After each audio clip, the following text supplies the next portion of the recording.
Hello students, welcome to scholar जिला। मैं Tausif sir. Analysis of financial statement lecture series का ये आखिरी और 14th लेक्चर है। पिछले दो लेक्चर्स में हमने बैलेंस शीट से जुड़े हुए रेशो देखे, इनकम स्टेटमेंट से जुड़े हुए रेशो देखे। आज के लेक्चर में मैंने बताया था आप लोग को कि कंपोजिट रेशो हम लोग करेंगे। कंपोजिट रेशो मतलब जिसमें बैलेंस शीट का भी कुछ इंफॉर्मेशन यूज करना पड़ेगा और हम लोग को इनकम स्टेटमेंट का भी कुछ इंफॉर्मेशन यूज करना पड़ेगी। तो इसी को हम लोग composite ratio, combine ratio, mixed ratio बोलते हैं।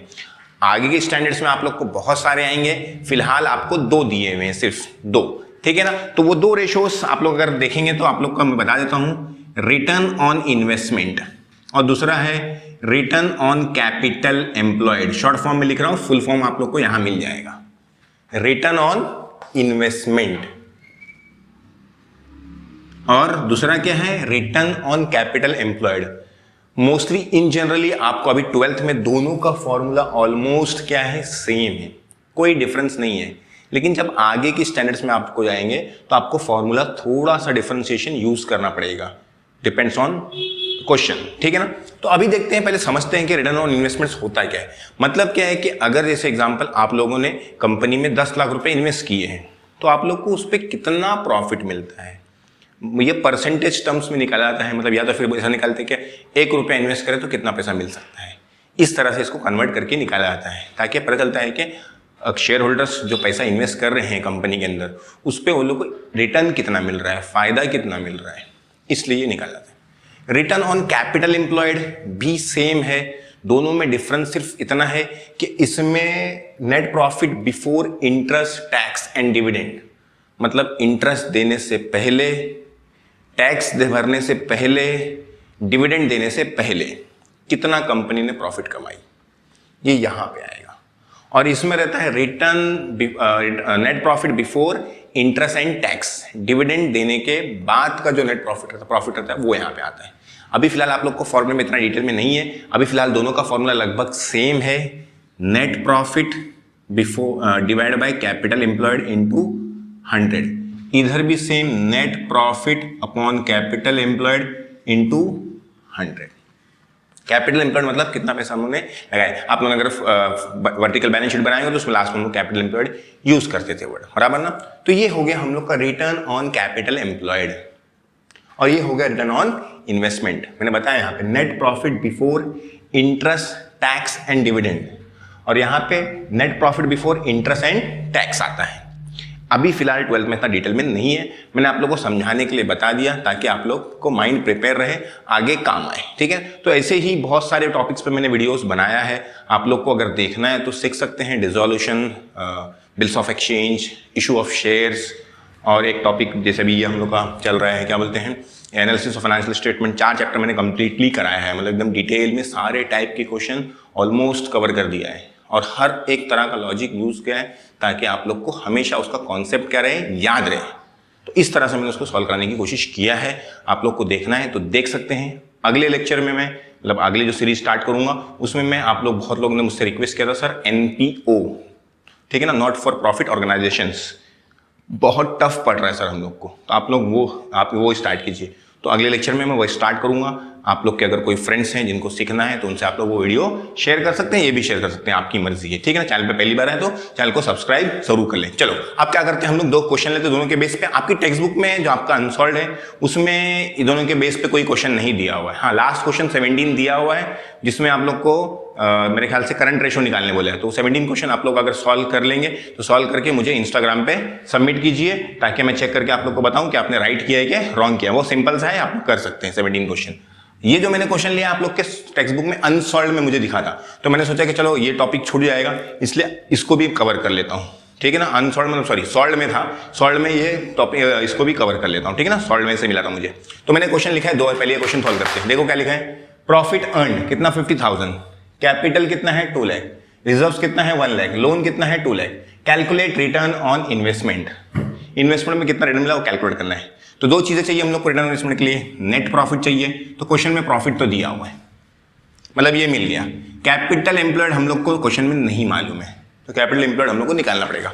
तो लिख लेते हैं हम लोग कैपिटल एम्प्लॉयड, फुल फॉर्म लिख रहा हूं मैं आप लोग के लिए भी, ठीक है ना।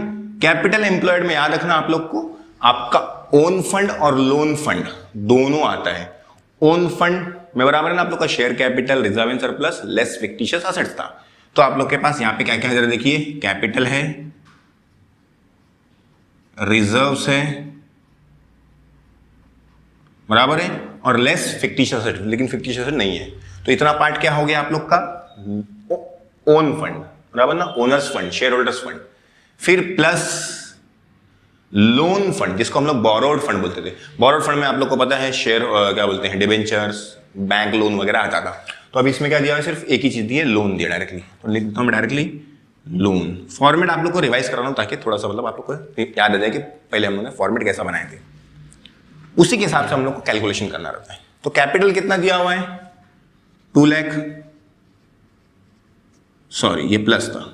रिजर्व्स कितना दिया हुआ है, 1 लाख, ये लिख दिया मैंने।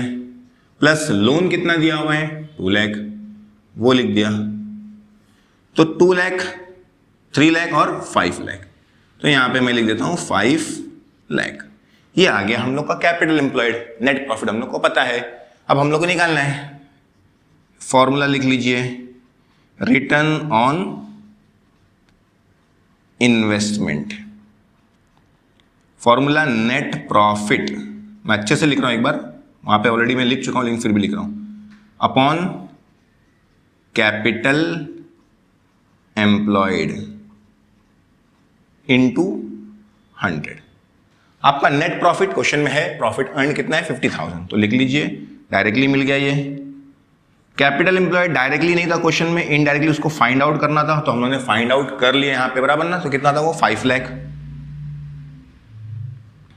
यहां पे 100, यहाँ के 4 जीरो, यहाँ के 4 जीरो कट, यहाँ का 1 जीरो, यहाँ का 1 जीरो कट, 5 1 जा 5, तो कितना हो गया, 10%। तो रिटर्न ऑन इन्वेस्टमेंट मतलब हम लोग जितना भी इन्वेस्ट करते हैं, कमाई कितनी होती है हम लोग की, 10%। मतलब 5 लाख रुपए लगाए तो कितना कमाएंगे हम लोग, 50,000। जैसे ये क्वेश्चन के साथ था, 5 करोड़ लगाएंगे तो कितना कमाएंगे, 50 लाख। उसका 10% हम लोग कमा सकते हैं इस कंपनी के हिसाब से, इस कैलकुलेशन के हिसाब से। हर कंपनी का अलग अलग रिटर्न ऑन इन्वेस्टमेंट होता है। जितना ज्यादा रिटर्न ऑन इन्वेस्टमेंट रहेगा उतना ज्यादा बेनिफिट होता है कंपनी का, शेयर्स वैल्यू मार्केट में उसकी गुडविल भी ज्यादा तेजी से बढ़ती है। ठीक है, चलिए नेक्स्ट क्वेश्चन पे आते हैं। नेक्स्ट क्वेश्चन बेस्ड है हम लोग का रिटर्न ऑन कैपिटल एम्प्लॉयड पे। जैसे मैंने आप लोग को एक्सप्लेन किया था वो इसी है। अब हम लोग को उसका क्वेश्चन दिया, उसको सॉल्व करना है। देखो क्या लिखा है, सेल्स दिया हुआ है 10 lakh, cost of goods sold दिया हुआ है 5 लाख, ऑपरेटिंग एक्सपेंसेस दिया हुआ है 3 लाख, कैपिटल एम्प्लॉयड दिया है 5 lakh. Calculate return on capital employed. Return on capital employed निकालना है हम लोग को। कैपिटल एम्प्लॉयड का भी फॉर्मूला वही है, net profit upon capital employed, लेकिन यहाँ का net profit with interest, before interest and tax है, और यहाँ का जो नेट प्रॉफिट है before interest, tax and dividend है, खाली याद रखना। लेकिन अभी फिलहाल आप लोग को ये स्टैंडर्ड में 12th में इतना डिटेल में नहीं है, तो सिंपल ये दोनों का फॉर्मूला लगभग क्या है, सेम है। क्लियर है? तो चलिए रिटर्न ऑन कैपिटल एम्प्लॉयड, हम लोग को क्वेश्चन में पहले चाहिए नेट प्रॉफिट। क्वेश्चन में नेट प्रॉफिट दिया है क्या, नहीं दिया हुआ है, बराबर ना। तो हम लोग निकाल लेते हैं नेट प्रॉफिट। नेट प्रॉफिट निकालने के लिए आपको याद होगा तो क्या क्या चाहिए रहता, पहले सेल्स। तो लिख लेता हूं मैं, सेल्स में से COGS माइनस करना रहता है और उसमें से माइनस करना रहता है ऑपरेटिंग एक्सपेंसेस।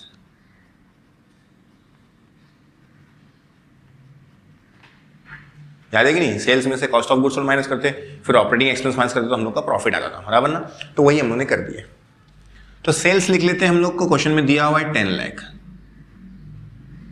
बराबर है, माइनस COGS कितना दिया हुआ है, cost of goods sold 5 lakh, तो वो लिख लेता हूं मैं 5 लाख। ऑपरेटिंग एक्सपेंसेस दिया हुआ है 3 लाख, तो वो लिख लेता हूं 3 लाख।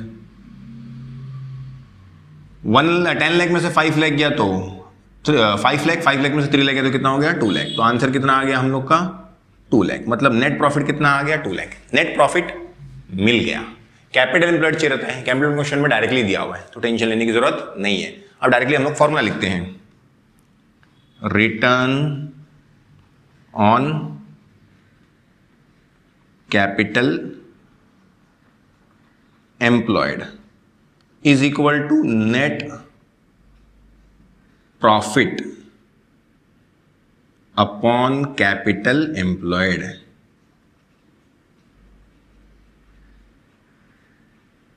इनटू 100। ये हमारा फॉर्मूला है। नेट प्रॉफिट अभी हम लोगों ने कैलकुलेट किए, कितना आया 2 लाख, तो यहां पे लिख दीजिए 2 लाख अपॉन कैपिटल एम्प्लॉयड कितना आया आप लोग का, हाई क्वेश्चन डायरेक्टली दिया हुआ है 5 लाख, तो लिख दीजिए 5 लाख इंटू 100, 20 कट, 30 कट, यहाँ पे बचता है 200, इसको कट कर लेंगे, 5 1 5 4 तो हो गया 40, तो आ गया आप लोग का 40%। मतलब ये क्वेश्चन के हिसाब से capital return on capital employed, कितना हम लोगों ने पैसा एम्प्लॉय किया था, कितना लगाया था, उस पर कितना रिटर्न मिल रहा है हम लोग को, कितना मिल रहा है 40%। क्लियर है? तो ये हो गया क्वेश्चन हम लोग का solve based on return on capital employed. ये क्वेश्चन था रिटर्न ऑन इन्वेस्टमेंट के हिसाब से। तो आप लोग की टेक्स्ट बुक में पीछे जो अनसॉल्व क्वेश्चन है उसमें नहीं दिया था, सॉल्व में दिया था, तो मैंने वहां से लेके आप लोग के लिए सॉल्व कर लिया। अगर आप लोग को और क्वेश्चन इसके बेस पे या किसी और टॉपिक के बेस प्रैक्टिस करना है और आप लोग को क्वेश्चंस कम पड़ रहे हैं, ऐसा लगता है कि और क्वेश्चन प्रैक्टिस करना चाहिए, तो आप लोग मुझे इंस्टाग्राम पे मैसेज कर सकते हैं, मैं वहाँ पे आप लोग को स्नैप भेज दूंगा, फोटो भेज दूंगा, और आप लोग वो क्वेश्चन सॉल्व करके मुझे सबमिट करके चेक करा सकते हैं। तो वीडियो देखने के लिए आप लोग का बहुत बहुत शुक्रिया, आप लोग का बहुत सपोर्ट मिला है और बहुत प्यार मिला है वीडियो को, मैंने मेहनत किया उसके लिए। तो आप लोग चाहते हैं कि मैं और वीडियोस आप लोग के लिए बनाते रहूं, तो आप लोग वीडियोस को लाइक, कमेंट और शेयर जरूर कीजिए अपने दोस्तों से, ताकि मुझे और इंस्पिरेशन मिले और मैं और अच्छे वीडियोस बनाते रहूंगा। अगले टॉपिक हम लोग शुरू करने वाले हैं नॉट फॉर प्रॉफिट ऑर्गेनाइजेशन या नॉट फॉर प्रॉफिट कंसर्न, बहुत सारे नाम है उसके, बराबर ना, NPO वगैरह वगैरह आप लोग बहुत कुछ बोलते हैं। तो वो टॉपिक हम शुरू करूंगा, उसमें जैसे मैंने हर टॉपिक में डिटेल में रिसर्च करके आप लोग को बताया है, वैसे उस टॉपिक पे भी बहुत डिटेल रिसर्च करके आप लोग को एकदम सिंपल तरीके से समझाने की कोशिश करूंगा। तो चैनल पे बने रहें और वीडियोस देखते रहें। Thank you very much.